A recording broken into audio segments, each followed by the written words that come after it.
Hoje no programa 9 Minutos nós vamos falar a respeito de uma instituição secular cercada de uma aura de respeito e mistério, a maçonaria. Temos uma loja aqui no Espírito Santo, a loja União e Progresso, que tem 140 anos que existe essa loja, tem 140 anos que tem um ponto de encontro de pessoas que cultivam essa mesma filosofia maçônica que se reúne aqui no Espírito Santo. Ela está completando agora 140 anos. Nós vamos conversar com o venerável mestre da loja União e Progresso, Pedro José Gomes da Silva, que está hoje aqui em 9 Minutos. Senhor Pedro, é isso mesmo, tem 140 anos então que capixabas se reúnem regularmente, conforme prescreve os ritos maçons, lá na União e Progresso. Sim, Eustáquio, exatamente. A loja está completando 140 anos no dia 8 de novembro de 2012. Nós estaremos fazendo, inclusive, uma comemoração, um cerimonial Le Buffet, no dia 7 de novembro.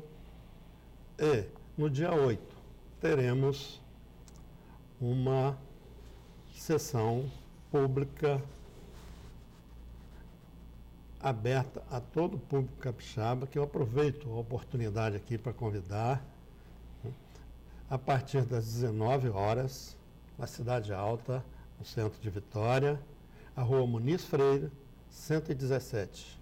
E estaremos lá para receber a todos, é um prazer nós termos toda a sociedade conosco. A maçonaria, senhor Pedro, foi durante muitos anos uma instituição secreta e depois tornou-se discreta.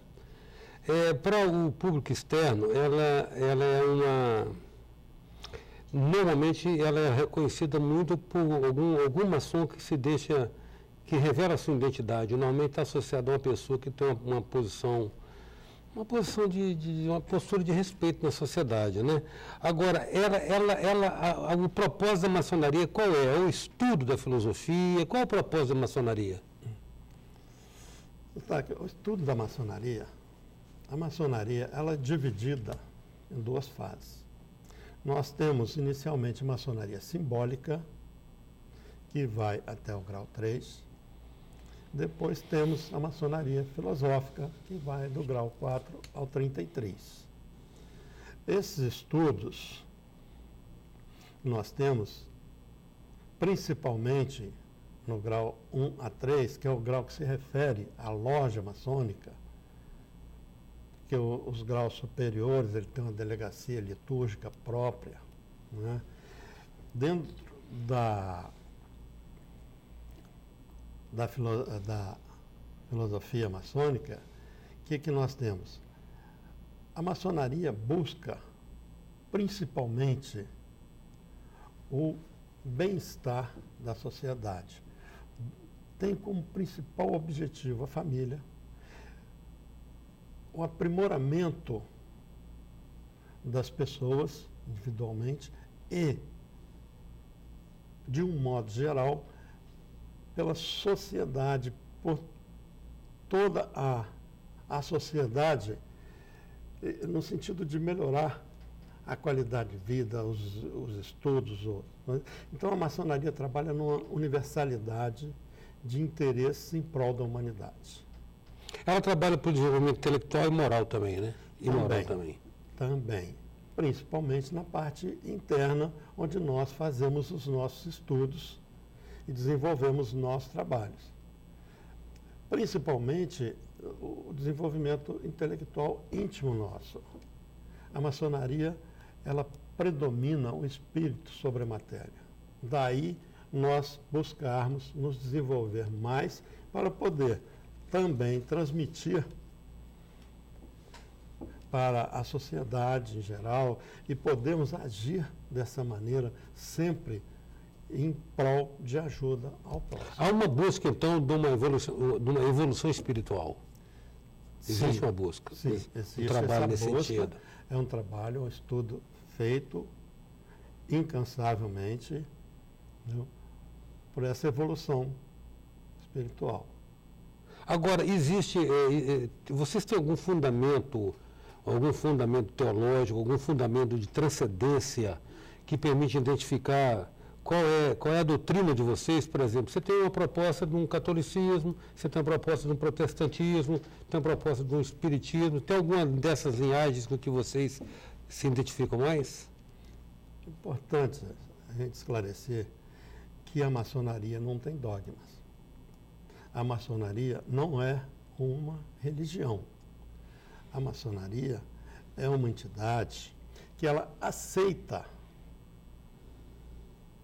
no seu seio todas e quaisquer pessoas de todos quaisquer cultos. A prevalência da maçonaria é um ser supremo, que nós chamamos de grande arquiteto do universo, que é Deus. Então, se você crê em Deus, as portas da maçonaria estão abertas para você. Independente do credo, da cor, não temos superstição, não temos nada que possa prejudicar. Primeiramente, você tem que crer num Deus. Não importa o nome que você vai dar a essa entidade, mas tem que crer nessa entidade. Depois da maçonaria, a família. A maçonaria prega pela família, pela célula máter da sociedade. Então, para que você seja um maçom, a primeira exigência que existe, que você crê em Deus e que a sua família esteja de pleno acordo que você venha participar da maçonaria. Em 9 minutos, nós estamos conversando com o venerável mestre da loja maçônica União e Progresso, Pedro José Gomes da Silva. Nós voltamos já.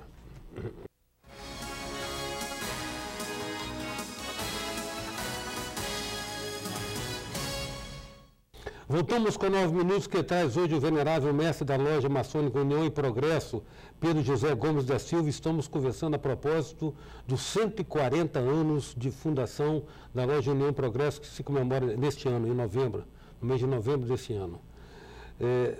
Seu Pedro, a verdade é que a maçonaria ela construiu uma reputação, além do mistério que sempre cercou a instituição, muito interessante por causa porque pessoas importantes se revelaram maçons, inclusive vultos históricos importantes se identificam como maçom. Agora, ela também, de uma certa maneira, ela sempre esteve participando, envolvida ou articulando grandes eventos. Aqui no Brasil, por exemplo, se acredita a uma ação também da maçonaria, o trabalho da Inconfidência Mineira, a proclamação da independência do Brasil, a proclamação da República, né? Todos. Existem eventos históricos de vultos mais recentes onde ela esteve envolvida? Campanha pela democratização do Brasil, ela esteve envolvida também. Campanha pela democracia, mas dentre essas antigas, também seria importante lembrar da abolição da escravatura. Da abolição da escravatura. Onde houve o convênio entre os maçons, que foram os primeiros a libertarem os escravos. E a maçonaria teve um trabalho muito importante e atuante na abolição da escravatura. Desses vultos, também nós podemos lembrar o próprio endereço da loja União e Progresso, Rua Muniz Freire. Muniz Freire foi um maçom de grande relevância. Com relação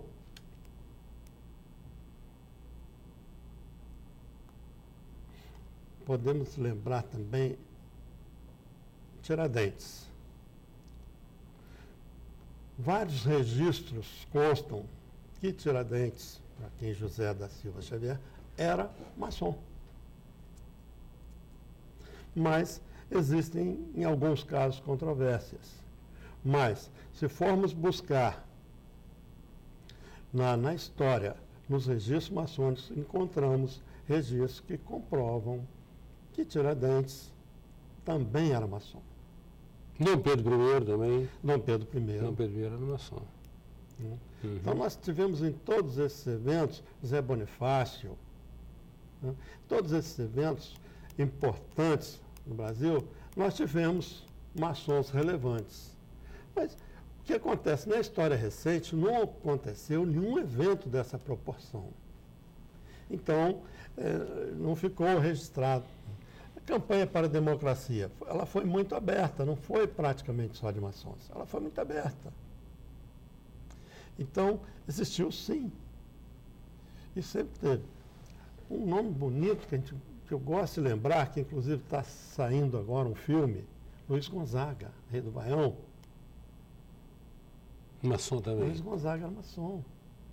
E muitas das vezes nos shows, ele se comunicava com o público, se identificava. Pelos gestos, e só aqueles que eram maçons reconheciam. Né? Temos Milton Nascimento, na Globo, um artista consagrado, teve recentemente um evento aqui em Vitória. Né? Também, irmão do quadro. Então, se formos lembrar, eu não gosto de comentar nomes, porque a gente esquece de alguns e muitas das vezes aqueles que a gente menos poderia esquecer. Mas, em todos os eventos, com certeza absoluta, nós temos relevante trabalho da maçonaria. Estão presentes, né? Agora, qual é o comportamento esperado ou cobrado de um maçom? Essa é uma das perguntas talvez mais importantes. Por quê? O que se espera de um maçom? Se um maçom comete uma falhazinha qualquer e chega a conhecimento, alguém critica lá, a maçonaria. Não fala que é um maçom, que é o fulano. A maçonaria que está em jogo. Então, o que nós temos que exigir desse maçom? Que ele seja uma pessoa proba, honesta a todo custo. Que